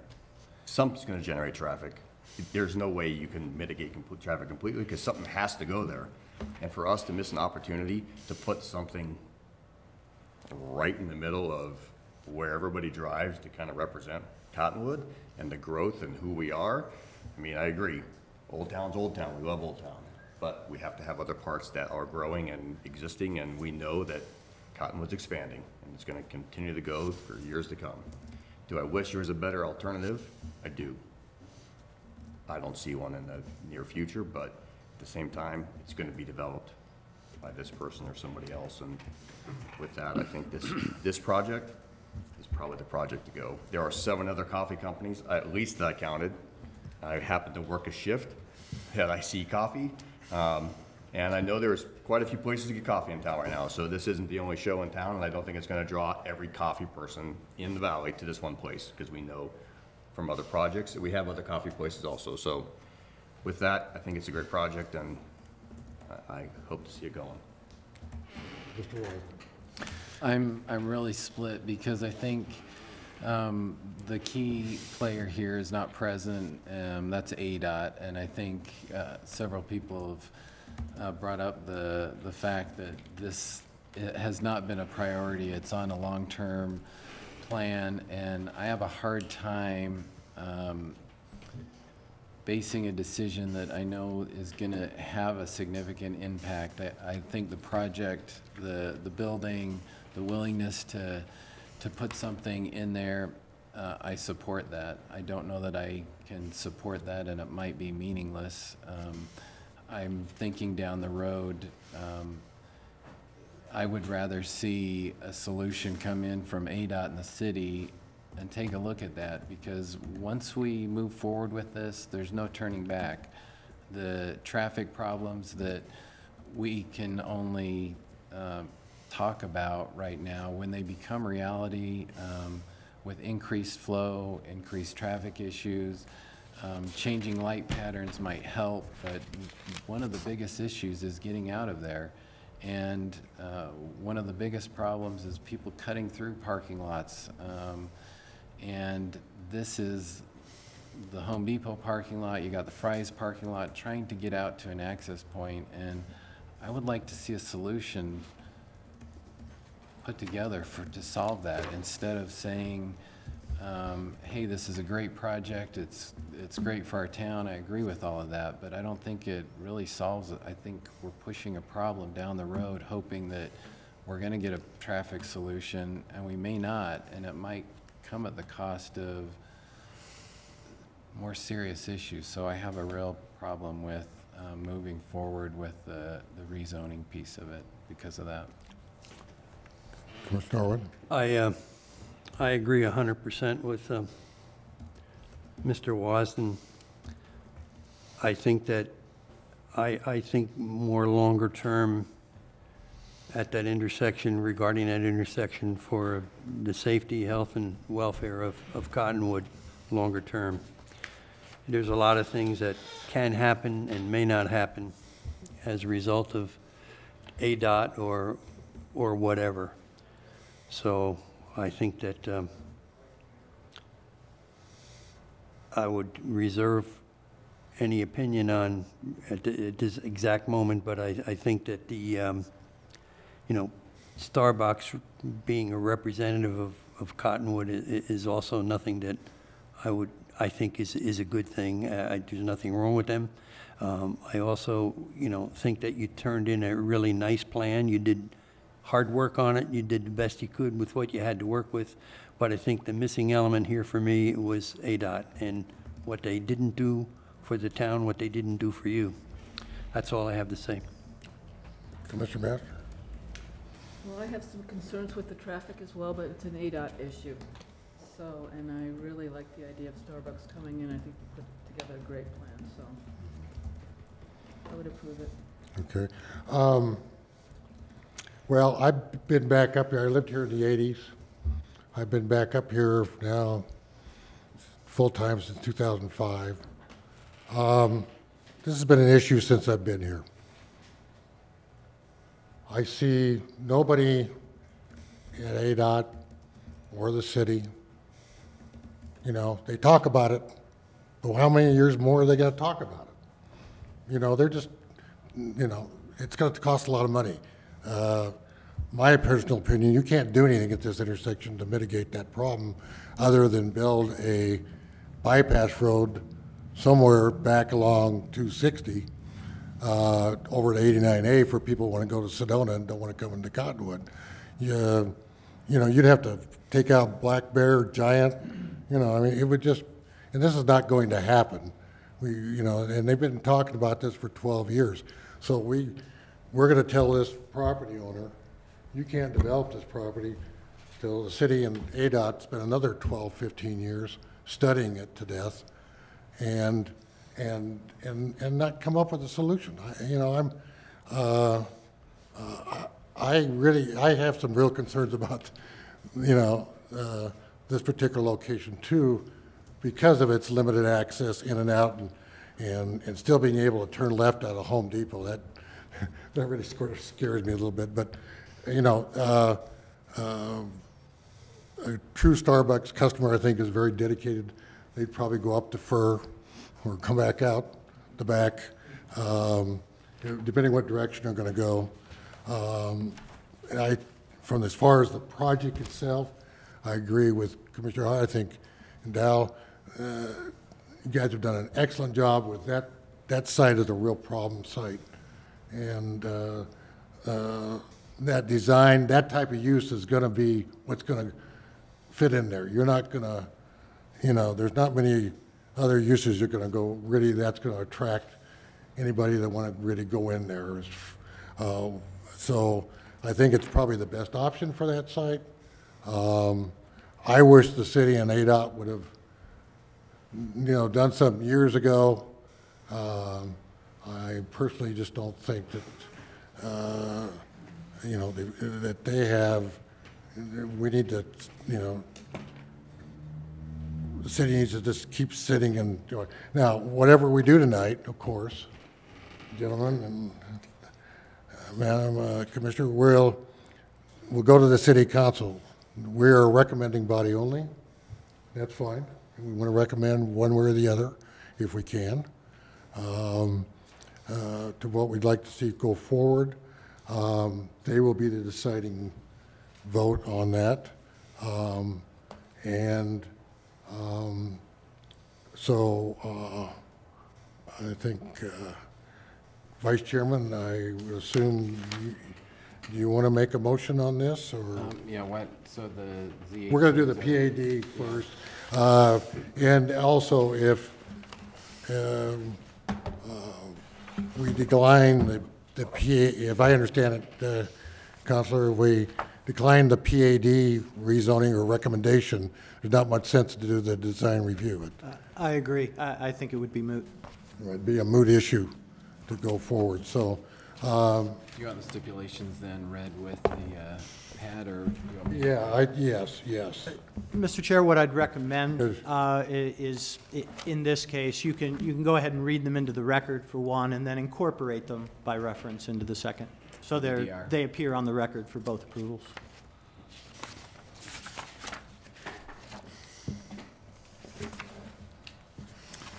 I move that we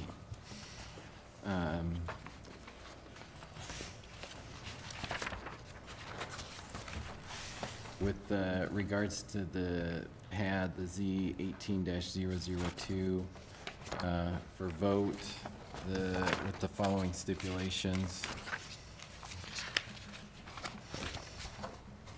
That the project is developed in accordance with the master development plan submitted on August 8, 2018, and as may be further modified.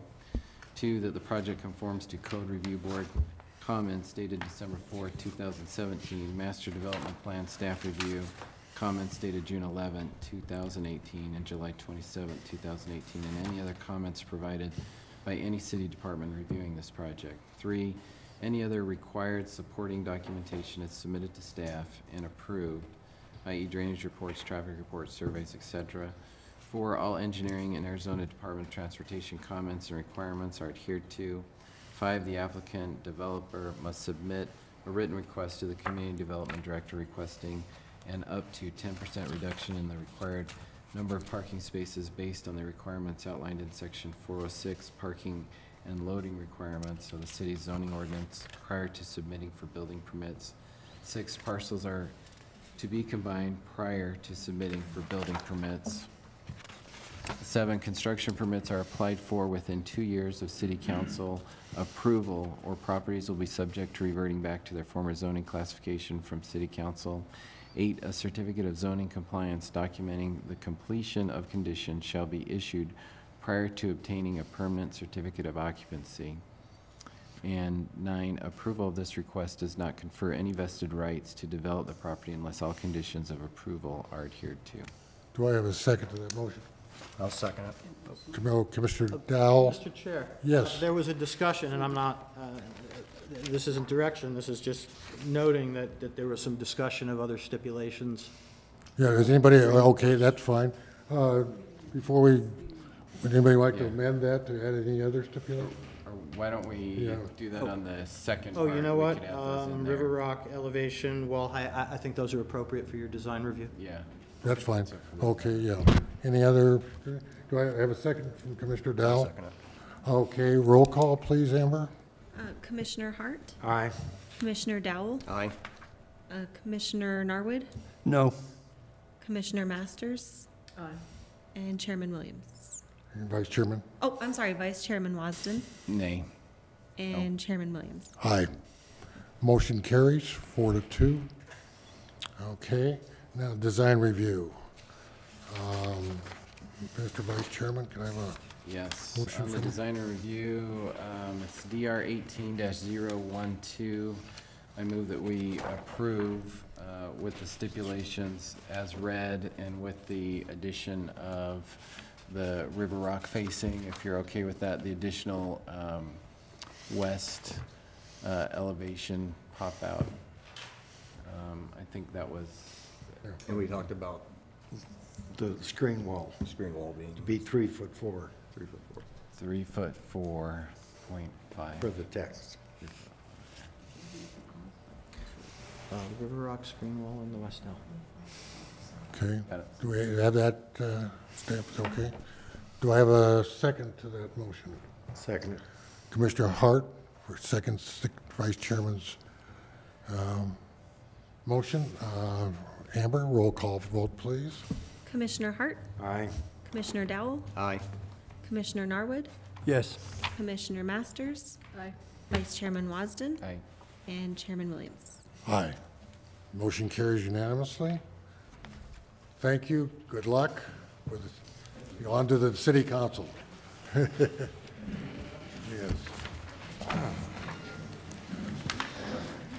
Okay, discussion items, I don't see any. Let's let him clear out, please, first.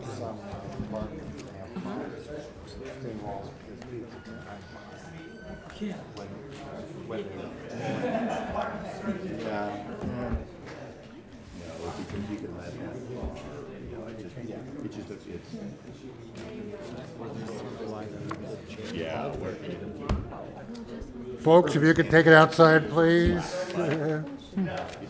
Thank you.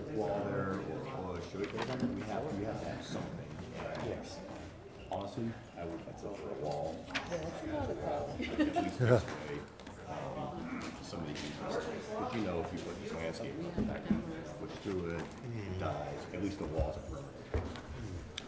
Okay, on the next item, discussion items, Just quickly. quickly, yes. Uh, Yes, this was a special meeting, as you know, Yes. and our regular meeting is for special people.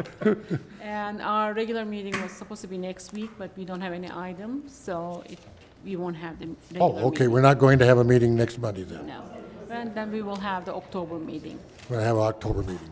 Oh, thank you very much, yes, okay. Would you anticipate in October meeting that this other project that the applicant, Starbucks We don't have anything right now. but- Nothing, okay. Yeah, but there are some other text amendments and other projects. Okay, any other informational reports? I don't have any, other than we're not going to meet next Yeah, week. nothing from staff. And we'll go forward with that and see everybody in October. And Are we dressing up again this year? Last year, for the new people, we dressed up in Halloween costumes. Right.